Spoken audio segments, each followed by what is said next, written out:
Picture this with me. Friday 12 past noon, Bricker & Sons Auto down in Portland. A gray Whitmore W8 limped into our repair lot, engine coughing when it should have purred. Claire Whitmore stepped out, sharp heels and a white suit against our oil-stained shop floor. Marcus, the owner, grinned and shoved me forward. My hands were pitch black from transmission grease. Marcus actually flicked a dirty rag near her lapel.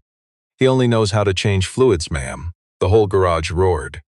Claire clenched her fist quietly. I just kept my head down. But then I looked past her at that engine, and everything suddenly shifted. I designed that exact engine. Claire didn't even flinch at the jokes.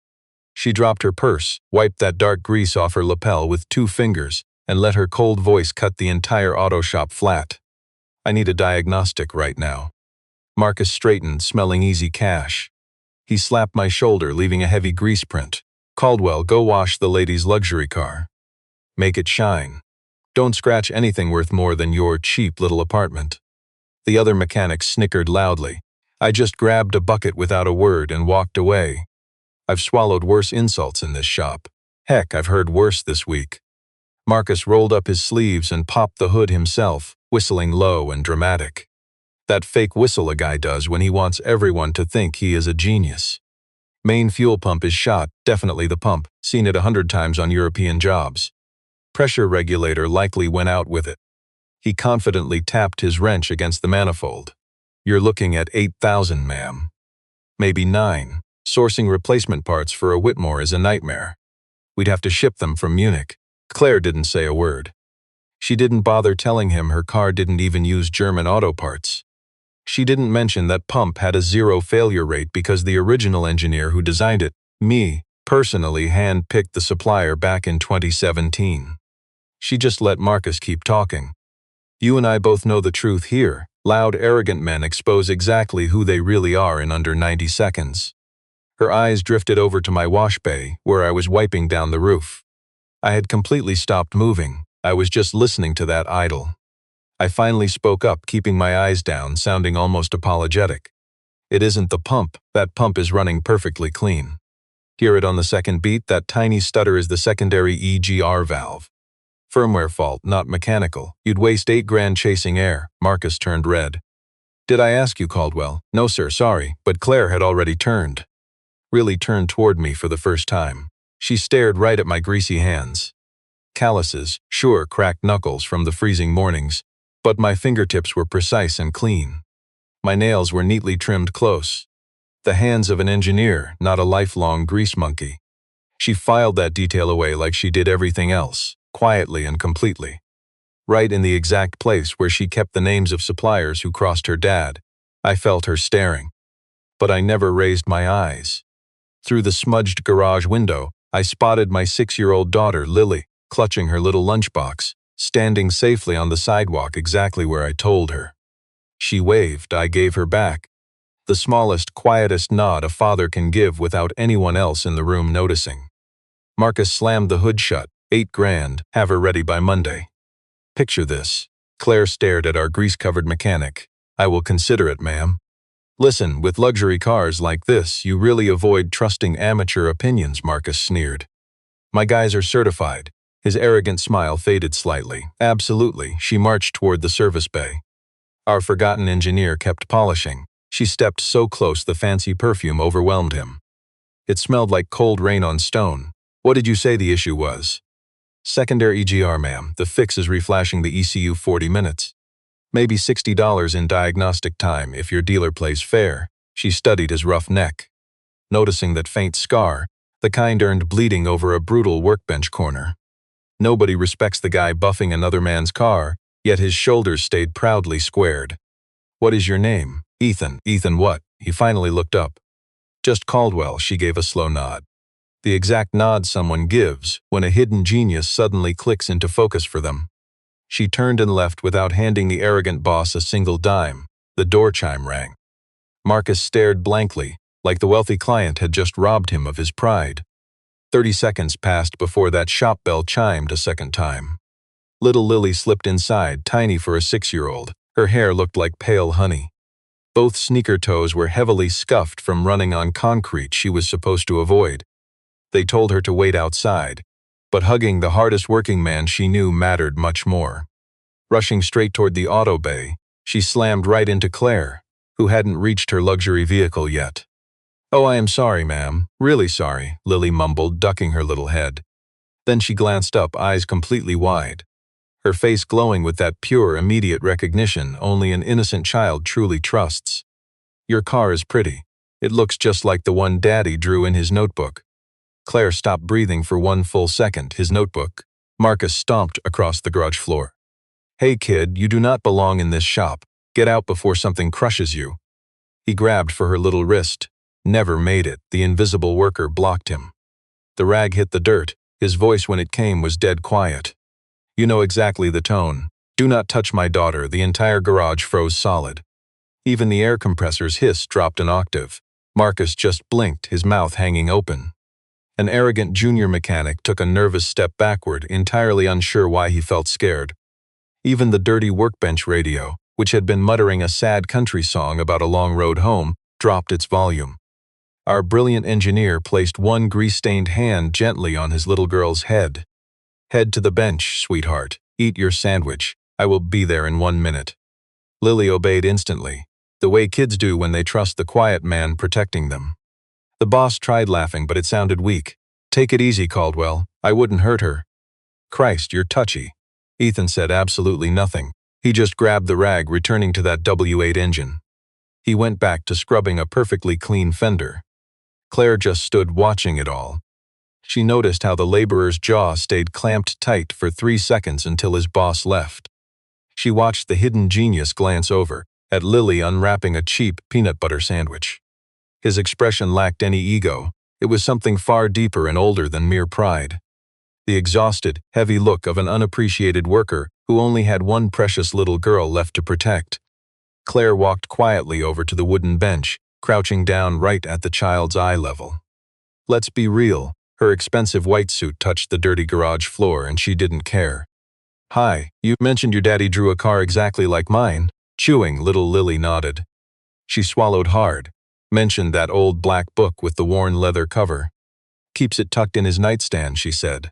"From back when he turned wrenches on actual race cars. Real racing machines, the kind they ship all the way to France." Lily scrunched up her face, hunting for the word. "Lele Monday." Claire felt a sudden chill in her gut. "Lama," Lily beamed. "You know how real builders are. He stays quiet, but late at night sometimes. He sketches out his real worth in that journal, shutting it tight like a hidden truth." Across the shop, Ethan kept sweating over a fender he'd already polished perfectly. His rough hands worked in slow loops. He felt the rich client staring from 20 feet back. Claire got to her feet. She shot a glance at the unseen mechanic, then at Lily. "Thanks for sharing that, sweetie." "You're very welcome, Miss Lady." Claire ignored the guy doing the heavy lifting as she walked out. But right before leaving, the wealthy client dropped a business card face down on the counter. Marcus saw no name, just a single scrawled line. "I know what your hands built." That night, the executive couldn't sleep at all. She sat high up in her shiny glass office on the 42nd floor, looking down at the scattered city beneath Whitmore Tower. She dug up every corporate file her high-level security clearance permitted. Engineering rosters, old subcontractors, secrecy agreements, and decade-old patent papers. Buyout documents from the exact year they swallowed up Halberd Motorsport, that small racing shop her old man absorbed into Whitmore back in 2020. Let's look at the records. Ethan Caldwell wasn't in any corporate payroll files. Missing from every single consulting contract her father inked before he passed away. The laborer's name was completely erased. Right inside the corporation, his grease-stained hands had actually built from scratch. At 1:23 in the morning, she grabbed her phone. She dialed the only guy left who might pick up for the boss's daughter. Robert Pike, the old head powertrain engineer over at Halberd. He packed up 4 years ago for a cabin out in Bend, living with 3 dogs and an old W series. Just rusting under a heavy tarp out back. The last living guy who knew which blue-collar names were secretly scrubbed from the W series. He answered by the 4th ring. "Claire." "Robert, tell me about Ethan Caldwell." The line went so dead quiet she figured the connection was lost entirely. "You should stop looking." "Robert, I can't. Some guys just don't want to be found. Leave the working man buried for his peace and yours." Robert, please. I love you, kid, so did your old man, good night. He hung up. She stayed glued to her expensive chair in the dark, clutching her phone. Nobody had called her kid since the day her billionaire dad passed away. Meanwhile, up in a cheap flat over the shop, the mechanic wrapped a blanket around his girl and kissed her head. Captain the Bear was wedged right under her little arm. A cheap plastic moon nightlight cast a warm yellow glow across the bedroom wall. He lingered in the doorway, just watching her breathe easy for a long minute. Then he dropped onto his own worn mattress and pulled open that little bedside drawer. That beaten-up leather journal sat right where he'd always kept it. He flipped to page 1, a perfectly hand-drawn diagram of the W8 engine block. Complex engineering tolerances lined the margins in his careful blue-collar handwriting, stamped with dark ink down below. Halberd Motorsport 2019, he snapped it shut. We know who built that empire. He just sat in the dark listening to Lily breathe. The true genius shoved his work deep in the drawer and killed the light. Follow me here. Claire marched right back into his dirty auto shop. No corporate armor today, just jeans, a leather jacket, and her hair tied back. The loudmouth boss choked on his coffee. Back so soon, lady? She blew past the boss like he was invisible. Ethan, she called out. He paused working. Those scarred hands stopped moving. Come to Whitmore Tower, she begged. Just 1 single hour is all. The garage owner barked a harsh, fake laugh, trying to mock the very idea. You gotta be kidding, the fool sneered. He is just a mechanic with a kid. Claire ignored the disrespect completely. I will have him back by lunch. The overlooked master just stared. He pictured his little girl sitting in her classroom. He thought about his hidden designs. He heard the rough, flawed idol of the W8 nearby. He wiped the honest grease away. Fine, soon he was 42 floors above Portland. The doors opened to a secret floor the everyday paper pushers never even saw. Pristine walls, zero dirt, just one high-tech security door at the very end of a sterile hallway. Claire pressed her hand to the scanner, and the heavy door hissed open. Under the cold, arrogant spotlights sat the mighty W12 prototype. Matte black, aggressively low, built to dominate, a dangerous machine engineered for one single purpose. Ignoring the real world completely, 7 overpaid engineers hovered around it in spotless white coats. They snapped around, then totally froze when they realized Claire brought a dirty mechanic inside. This is Ethan, Claire announced. He is here to listen. Claire, a wealthy corporate suit in the back, stepped forward. Expensive haircut, wearing a suit sharp enough to kill. Damien, the arrogant chief operating officer. He judged the working man exactly like a rich snob staring at mud on his floor. Tell me you're joking. I'm not. Let's watch the disrespect here. You brought a grease monkey inside right before launch? Are you completely insane? He turned toward the silent laborer with a condescending, mocking smirk. Know anything about software diagnostics, pal? The true genius did not even give him an answer. He walked right past the rich CEO, the useless experts, and their fancy diagnostic toys. He placed his rough working hand flat down onto the sleek hood. Like an honest doctor feeling a heartbeat, he stood there in complete silence for a solid minute. He listened. The massive engine was dead quiet, but he felt for its hidden pulse anyway. The way a master listens to an old friend they built from scratch. Push it to 8,000 on the dyno, he ordered softly. Let me hear that second run. Ignore the first pass is always a lie, the heat has not peaked yet. The pampered lead tech glanced at Claire. She gave a firm nod. They locked the vehicle down. Everyone stepped inside the control booth and fired it up. The motor climbed flawlessly to 7,000. At 7,800 RPM it choked, a sick, fragile rattle like a tired laborer violently losing his breath on steps he climbed 1,000 times. The fancy engineer flinched. That terrifying failure had been haunting his nightmares for 6 straight weeks. They killed the power. The true master was already walking back to Claire. This isn't a hardware failure, he said. Check line 4217. You have a sign error in the camshaft temperature reading. It shows positive when it should be negative above 7,800. The arrogant machine thinks the motor is safe while it literally burns. So it pushes harder. We both know that's why your dyno destroys engines. You suits aren't testing an engine. You're testing how long it lies to itself before dying. The fancy boardroom froze. A junior tech stared at his tablet, glanced at the boss, then looked back down. The lead guy, Hollis, 41 years old, boasting 3 shiny patents to his name. Father of 2, he opened his jaw, then just snapped it shut. He built his career on outsmarting everyone. But you and I know what happens when the invisible guy speaks up. Over in the corner, Damon turned pale as printer paper. He drifted a half step away from the $1 million engine, completely unaware his feet had moved. Claire spoke quietly. Pull up the source code. They obeyed. 15 minutes later, Hollis spun the laptop around so the whole expensive room could see. Line 4217, a plus sign instead of a minus. Hollis choked up. How did you catch that? 9 highly paid seniors missed this for 6 weeks. How could you just hear it? The mechanic stayed quiet. Claire ignored the screen entirely. Her eyes were deadlocked onto Damon. He wouldn't meet her gaze. He just stared at the spotless floor between his expensive shoes, his clean right hand starting to tremble slightly. Because exactly 3 long months ago, using a stolen login from a young tech who had already packed up and quit the firm, Damon himself slipped that single destructive character into the firmware. A tiny cowardly act of sabotage, small enough to look like human error but utterly devastating. If that engine shipped out, it would ruin Claire and force a ruthless boardroom takeover. He planted the trap perfectly for that exact moment. Stick with me here. He never expected a guy in cheap work boots to just hear the flaw. Claire commanded them. Everyone out except Ethan. The suits scrambled. Damon trailed out last, stumbling like his weak legs had forgotten how to walk. The heavy door sealed shut with a soft hiss, built to keep dirty corporate secrets locked away.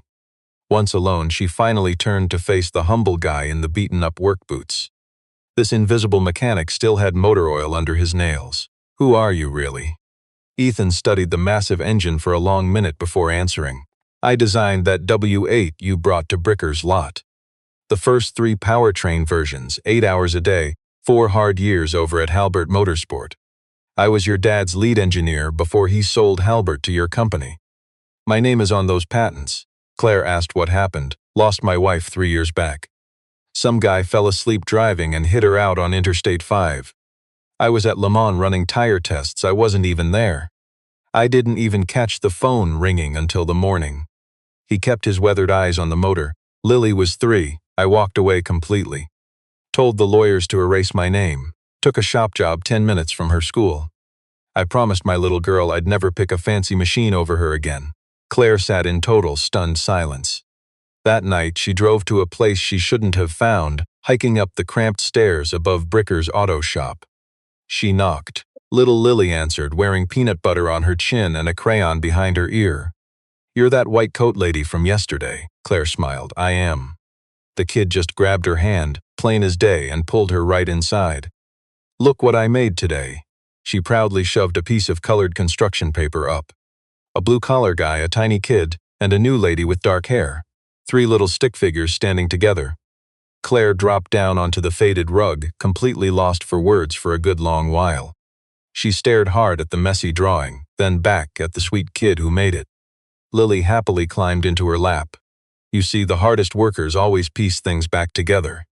I watched Claire rest one careful hand against her back.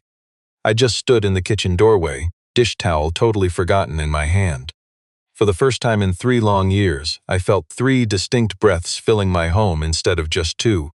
You know the type. Damon Holt strutted into the garage at 7:15. The guy didn't even glance at me. He stared down Marcus, who was just opening the register. Mr. Bricker, I need a quick word in your back office behind a closed door. Damon dropped a thick envelope on the boss's desk. He never said what was inside. He didn't have to. 50,000 cash to buy my exit. Tonight, Ethan Caldwell is permanently out of this auto garage. No reference letter, no severance pay. You throw him to the curb with whatever he can carry. We are clear. Marcus didn't even bother counting the stack. He just nodded. My boss had 3 months of unpaid mortgage on the lot and hadn't slept since November. For the first time in ages, Marcus probably thought the universe was actually starting to remember his name. At 10 minutes to 8, when I finally walked in, Marcus was waiting by the repair bay, my old toolbox already sitting outside the open door. He fired me loud right in front of the other mechanics. Pack it up, Caldwell. You're completely done. I don't want you on my lot at lunch. Don't beg for a final paycheck. There isn't one.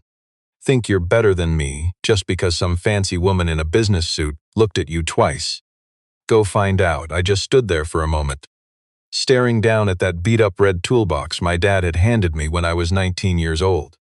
The exact one holding my initials, still scratched into the bottom in my messy teenage handwriting.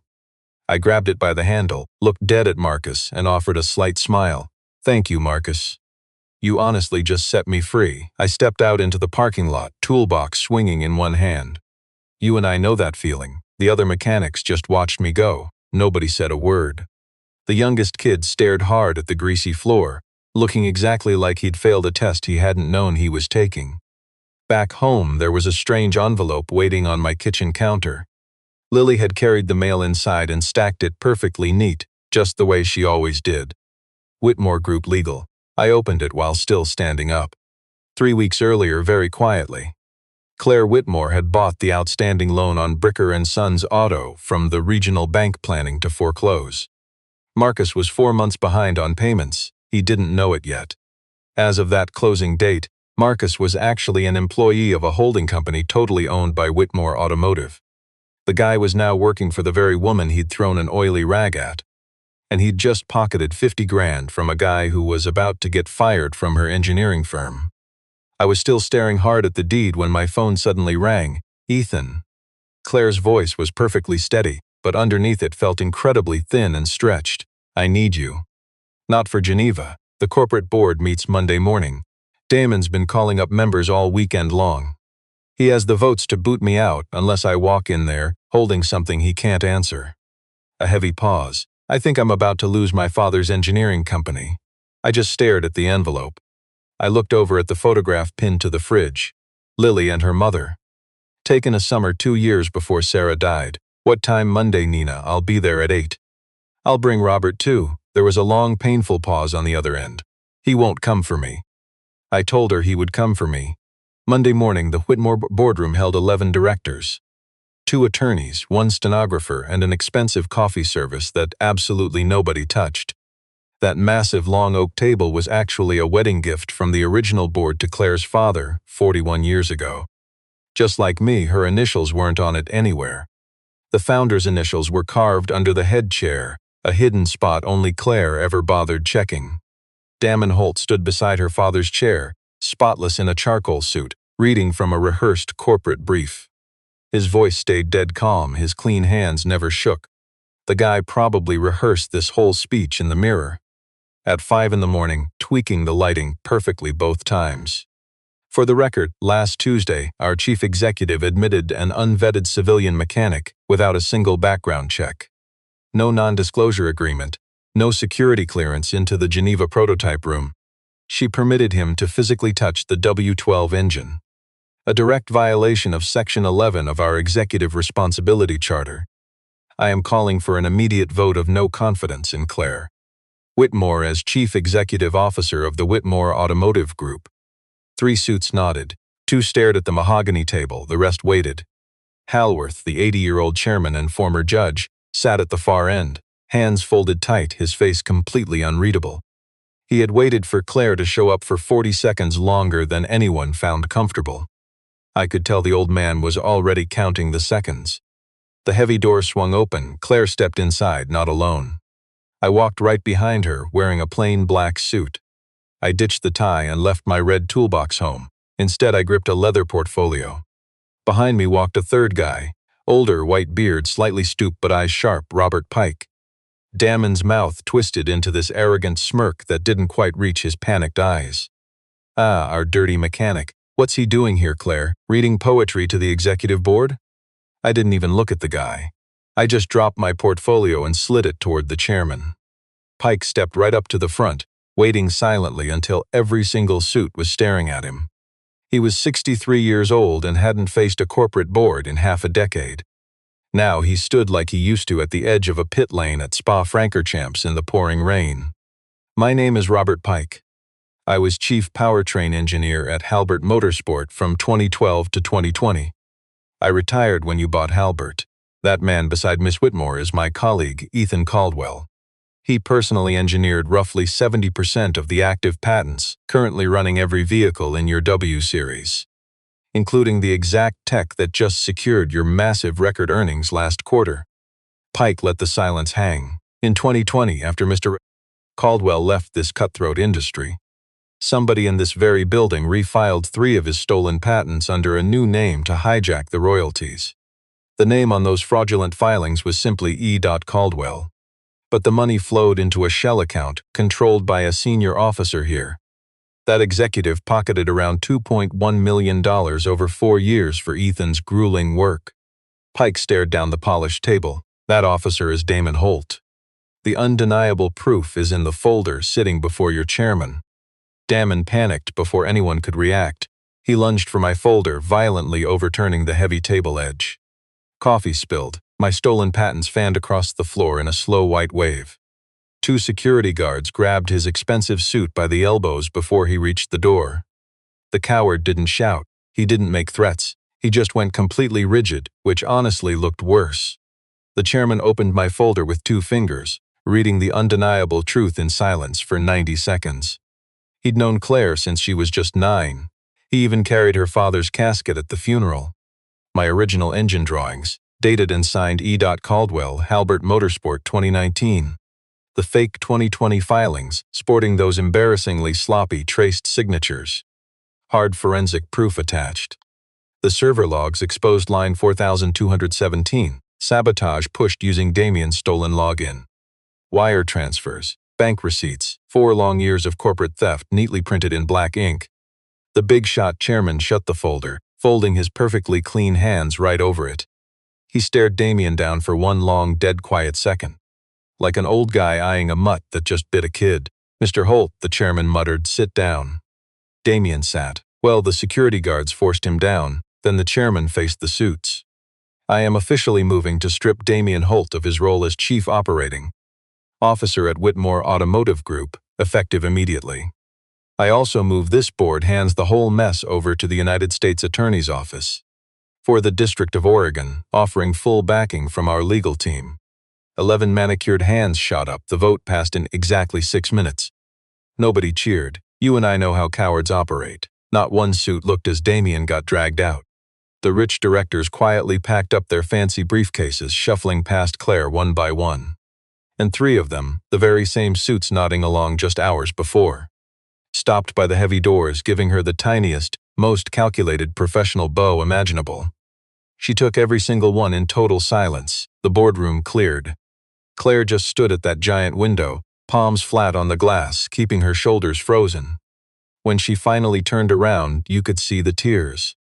She didn't hide it. She didn't sprint over to him either. Honestly, she didn't even need to.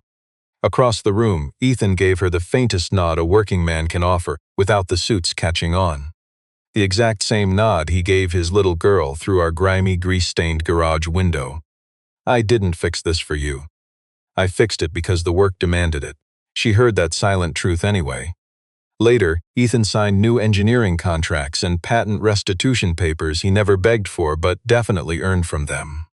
Claire drove to Eastside Elementary, idling in the school pickup line inside a borrowed car.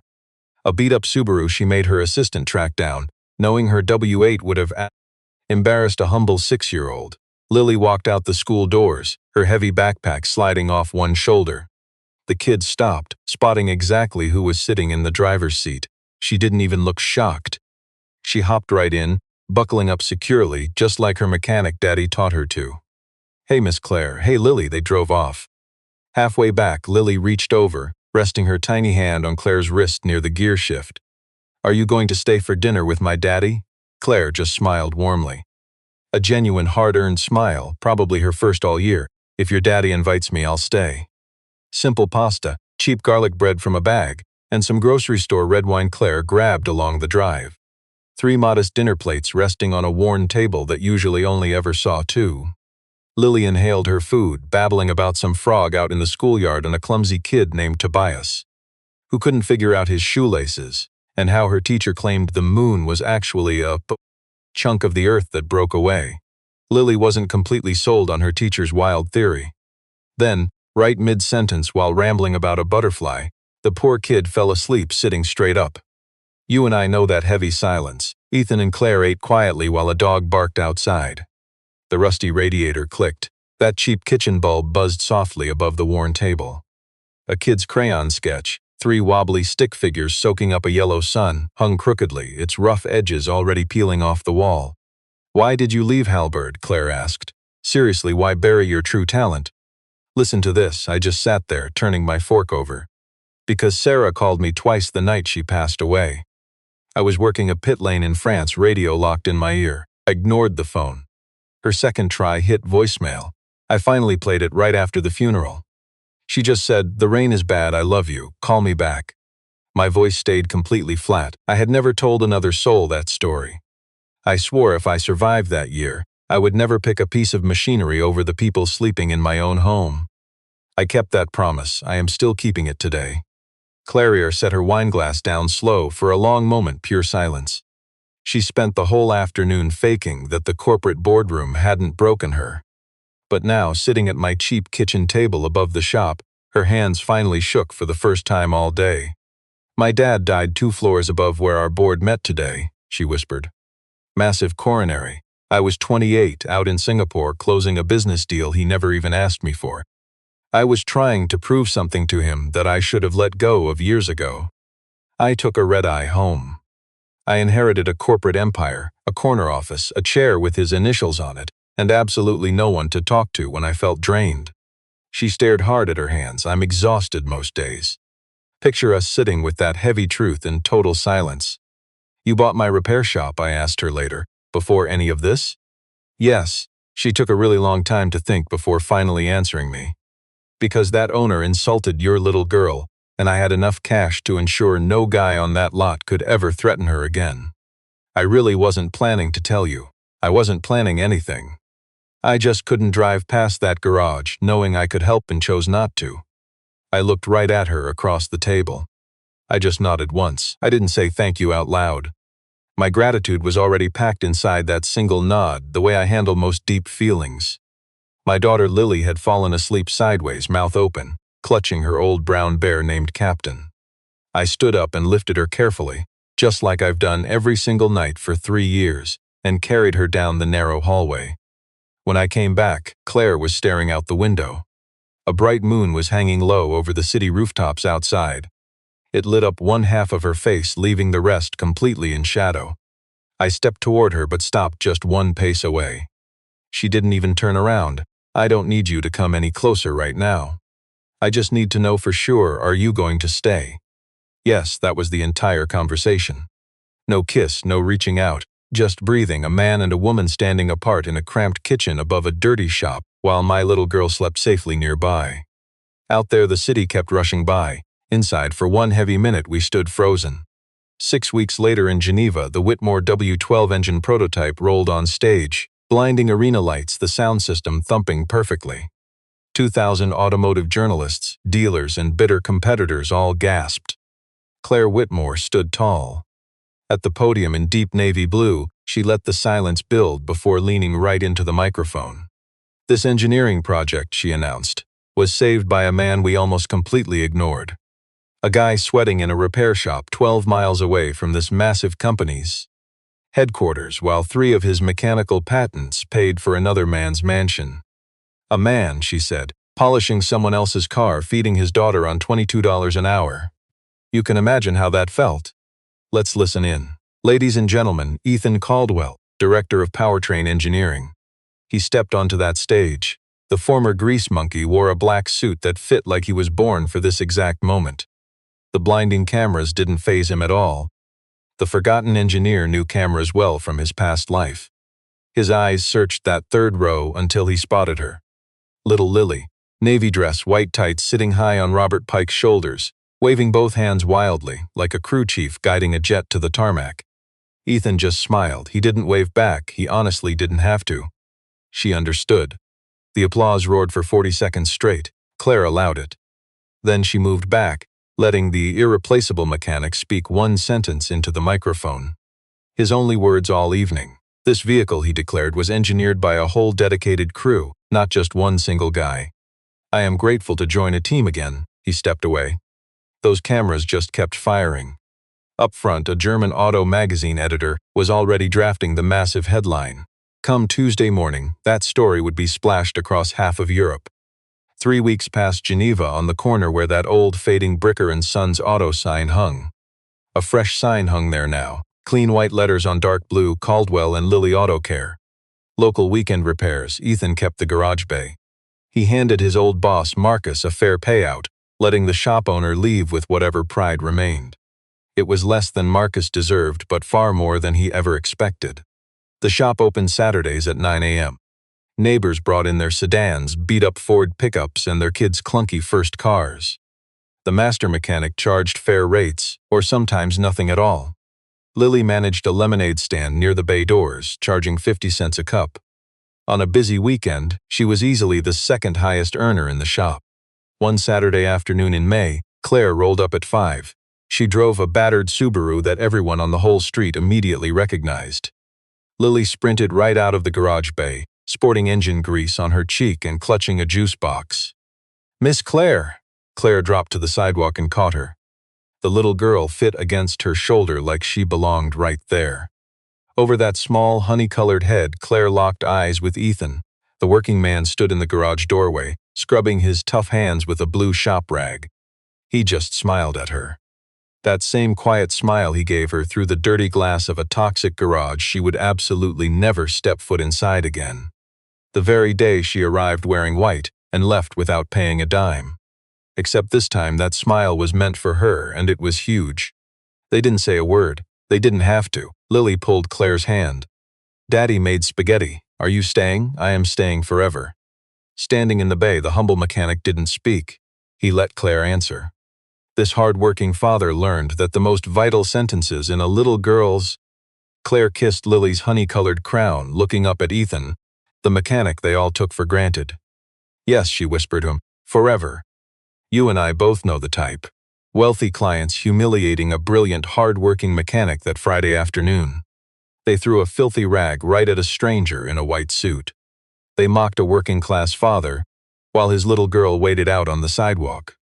What they hadn't known, what nobody respects until the engine fails, was that the force coming wasn't revenge. It was his family.